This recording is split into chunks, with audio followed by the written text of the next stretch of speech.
Bonjour les locos et bienvenue sur photoloco.fr. Jepsen aux commandes et aujourd'hui je vais vous parler des drones de loisirs et de leur réglementation. Alors je ne sais pas si Blaise vous a tenté de franchir le pas, mais ce que j'espère c'est que vous avez bien compris que c'est un objet qui est potentiellement dangereux et qui est donc assorti d'une réglementation qui en particulier nous interdit de pénétrer dans les espaces aériens contrôlés.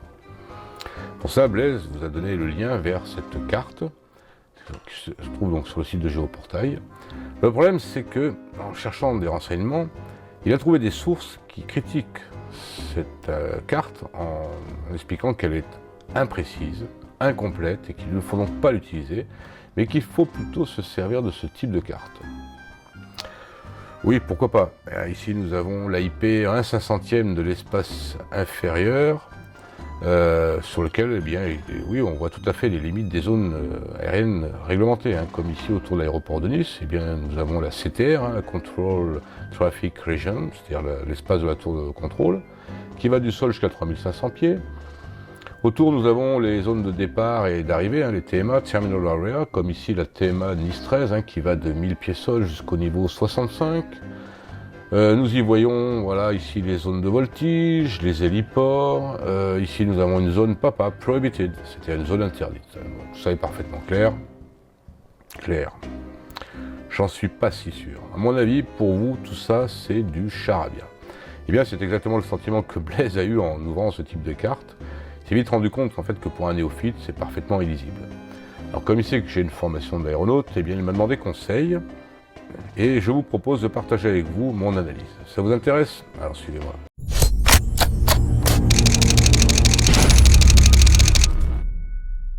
Un drone de loisirs, puisqu'on parle ici de drone de loisirs, les drones professionnels, c'est une autre catégorie, il y a une licence avec, enfin, bon, donc c'est pas notre sujet. Le drone de loisirs, c'est un petit objet volant, ça pèse quelques centaines de grammes, voire quelques kilos.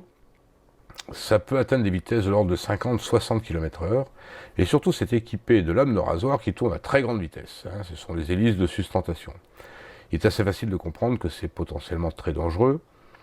D'ailleurs, par pudeur, je ne vous montrerai pas de photos de blessures occasionnées par des drones, mais croyez-moi sur parole, c'est pas joli.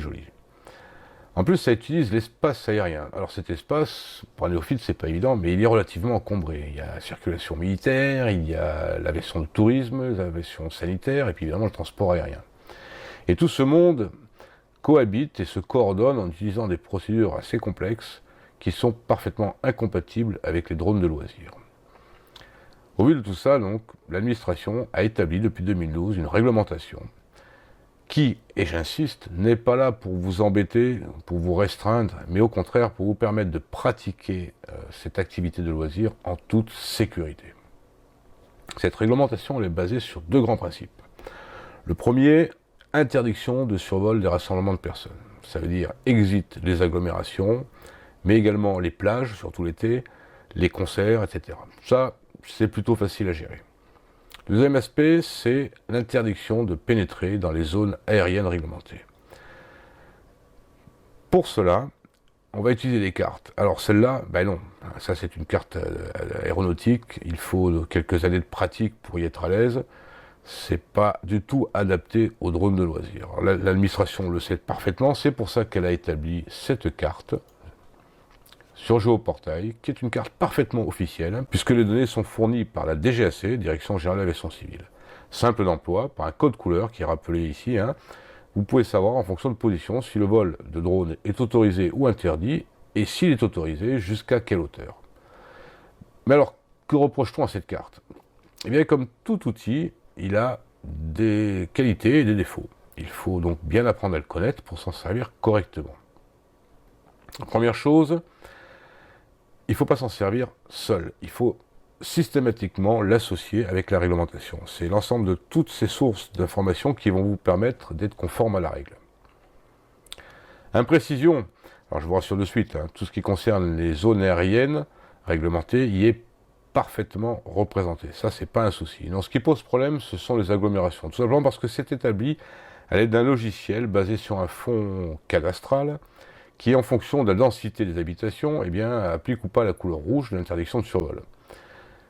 Alors évidemment, ça manque de précision. Mais ça, c'est pas un problème, parce que je vous rappelle que l'utilisation du drone de loisir exige que vous restiez en vue de votre drone, et donc il suffit de ne pas survoler les habitations pour être conforme à la règle. Autre piège, c'est que vous allez trouver au sein de certaines agglomérations, comme ici, des zones qui ne sont pas de couleur rouge. Alors qu'il laisserait penser qu'à cet endroit-là, on puisse utiliser un drone. Alors, pas du tout. C'est un bug. Comme je vous l'ai dit, comme c'est basé sur la densité d'habitation, de construction, eh bien tout ce qui est parc, jardin public, etc., risque de ne pas être pris en compte et de faire apparaître ce type de bug. Bon. On est bien d'accord. C'est une erreur. Dans l'agglomération, dans l'espace public, interdiction d'utiliser les drones. Je dis bien dans l'espace public, car, petit aparté, chez vous, sur votre terrain, dans votre jardin, même si vous êtes au sein d'une agglomération, vous pouvez utiliser un drone. On vous demande simplement d'adapter hauteur et vitesse de façon à ce qu'en cas de perte de contrôle, vous ne mettiez pas la vie des autres en danger. Incomplète. C'est vrai qu'il manque un certain nombre de choses. Par exemple, il n'y a pas les zones d'aéromodélisme. On les trouve sur ces cartes aéronautiques, sous cette forme. Elles ne sont pas plotées sur la carte de géoportail, enfin sur la carte de spécial drone.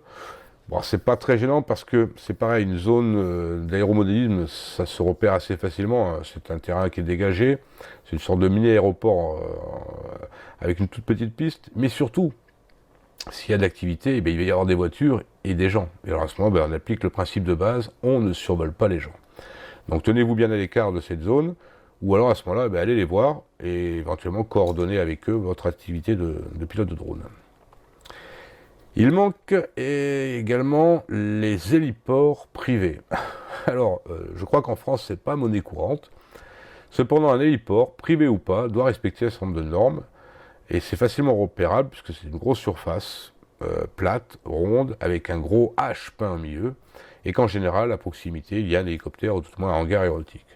Si vous n'avez pas le visuel sur cet héliport, eh bien, tout simplement, c'est qu'il est au sein d'une propriété privée, que de toute façon, vous ne pourrez pas y pénétrer, donc la question ne se pose pas. Je m'interromps parce que, en relisant les vidéos, je me suis rendu compte que j'ai oublié de vous dire un truc important, qui relève du bon sens. Il est évidemment interdit d'aller survoler les zones d'accident ou d'incendie. Tout simplement pour ne pas rentrer en conflit avec les hélicoptères du SAMU ou les avions de la sécurité civile. Voilà, je me redonne la parole. Et enfin, ce qui manque, ce sont les zones temporaires. Mais ça, c'est vrai quel que soit le type de carte. Une carte ne présente que des zones permanentes, actives ou pas. Cependant, l'aviation a besoin, de temps en temps, de créer d'une façon temporaire des zones pour des activités spécifiques. Je pense aux meetings aériens, je pense à l'exercice militaire. Alors à ce moment-là, le site vous renvoie, par ce lien, consulter les interdictions temporaires. Alors, le problème, c'est que ce lien vous amène sur un site officiel du service d'information aéronautique, le SIA. Et là, c'est de nouveau problématique, comme la carte des AIP qu'on a vu tout à l'heure, c'est qu'ici, toute la documentation que vous allez trouver s'adresse aux gens qui sont familiers avec l'activité aéronautique. Le problème, c'est que pour l'instant, il n'y a pas d'autre source. Donc, je vais vous montrer comment trouver l'information qui nous intéresse.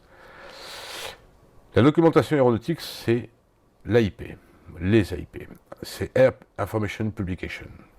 Ces documents sont corrigés en temps réel à l'aide de suppléments. Donc, on va ici sur la ligne SUP AIP. Là, c'est divisé en régions mondiales. Donc, ce qui nous intéresse, ce sont les SUP AIP de la métropole. On clique. Et on arrive ici où nous avons donc tous ces suppléments. Alors, ça concerne, vous voyez, le premier, création de zones réglementaires. Mais ça peut également, comme ici, parler de la fermeture des parkings et de la restriction d'utilisation de l'aéroport de Strasbourg. Alors, les parkings, là on parle des parkings d'avions, pas des parkings de voitures. Toute la documentation ici ne parle que d'aéronautique. Alors, on va faire le tri là-dedans en filtrant, en insérant un lieu. Alors, pour cela, on vous propose le code OACI. Un code OACI, c'est l'Organisation mondiale de l'aviation civile, C'est un code à 4 lettres qui permet d'identifier tous les aéroports et zones aériennes du monde. Alors, évidemment, pour vous, ça, c'est un peu la nébuleuse, donc on ne va pas se servir de ça. On va se servir, il vous le propose, de mettre le nom d'un aéroport. Alors attention, ne mettez pas le nom du petit terrain qui se trouve à côté de chez vous. Vous allez passer à côté de l'information. Il faut mettre le nom du gros aéroport qui se trouve dans la région où vous êtes. Par exemple, Nice, Marseille, Montpellier, Bordeaux. En l'occurrence, eh bien, nous allons faire une recherche sur l'aéroport de Nice. On peut éventuellement aussi filtrer par date. Je lance ma recherche.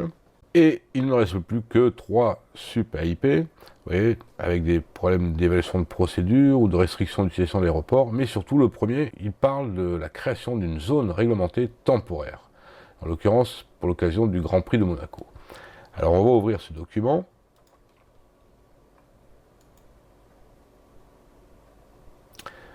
Et là-dessus, eh bien, il vous faut trouver 2 informations importantes. Le reste, vous oubliez. D'abord, la validité, ici en vigueur du 28 au 29 mai 2017. Bien. Ensuite, vous avez besoin de connaître les limites latérales de la zone concernée. Donc pour ça, vous utilisez la carte qui vous est présentée. Là, j'ai choisi une zone facile à reconnaître. Vous allez voir que des fois, c'est pas évident parce que c'est en superposition sur des cartes aéro. Et c'est pas toujours facile de trouver les limites qui nous intéressent. Voilà. Normalement, vous vous arrêtez là. Vous savez que le 28 et 29 mai, dans toutes ces zones, vous n'utiliserez pas votre drone. Alors, pour les plus férus, vous pouvez aller plus bas, chercher l'encart sur les limites latérales et verticales. Alors, il y a du blablabla, mais surtout dans les limites verticales, avec un petit peu d'habitude, parce que ça utilise des sigles, on arrive à traduire ça en bon français. SFC, c'est la surface. Donc cette zone part du sol jusqu'à 3500 FT. FT, c'est feet, c'est le pluriel de pied. Et oui, en aéronautique, on subit l'influence anglo-saxonne et on utilise, pour mesurer les hauteurs, on utilise les pieds, enfin du moins l'Occident. Donc là, c'est 3500 pieds. AMSL, c'est above mean sea level, au-dessus du niveau moyen des mers. Donc la zone que je vous présente, là, elle va donc du sol jusqu'à 3500 pieds au-dessus de la mer. Mais vous verrez que de temps en temps, vous avez des zones qui ne vont pas jusqu'au sol. Et alors, vous avez le droit de traduire en mètres la limite inférieure de la zone, et ensuite, à l'aide de la documentation réglementaire, eh bien, de vérifier si vous avez ou pas le droit d'utiliser un drone et jusqu'à quelle hauteur. Bon, ça s'adresse quand même à des gens qui sont un petit peu plus habitués à l'utilisation de cette documentation. La carte de base, c'est une carte qui est en évaluation, mais surtout en évolution. Et normalement, à terme, et j'espère pour vous rapidement, devrait y faire apparaître les zones temporaires, ce qui va vous simplifier grandement la tâche et vous évitera d'aller donc sur le site officiel du SIA. En attendant, ne faites pas l'impasse. Regardez ce qui se passe entre Nice et Monaco. Vous avez ici, au-dessus de l'autoroute, une zone. Quand je clique dessus, elle est de couleur orange. Et ça me précise bien que je peux utiliser un drone jusqu'à une hauteur maximale de 50 mètres. Le problème, c'est que si je reprends la fiche de la zone temporaire et que je zoome ici, eh bien, je m'aperçois que cette zone temporaire, elle contient la partie qui est au sud de l'autoroute ici. Et donc le 28 et 29 mai, vous n'aurez pas le droit d'utiliser votre drone, bien que par défaut, vous auriez pu le faire jusqu'à 50 mètres. Donc si vous ne prenez pas la peine d'apprendre à trouver cette information et à l'utiliser, vous allez vous mettre en infraction. Alors au-delà du fait que c'est la mise en danger des autres, c'est surtout 1 an d'emprisonnement et 75 000 € d'amende. Alors, je ne vais pas vous faire peur, mais bien que peur engendre la prudence engendre la sécurité. Non, je voulais juste appuyer le fait que le drone est un outil qui est potentiellement dangereux, que pour vous protéger et vous permettre d'utiliser en toute sécurité, il y a une réglementation qu'il faut l'appliquer et que c'est pas facile. Voilà. Si vous aviez des questions, des remarques, surtout n'hésitez pas à le faire en commentaire. En attendant, écoutez, je vous souhaite une bonne navigation sur photoloco.fr et puis je vous dis à une prochaine fois. Salut les locos.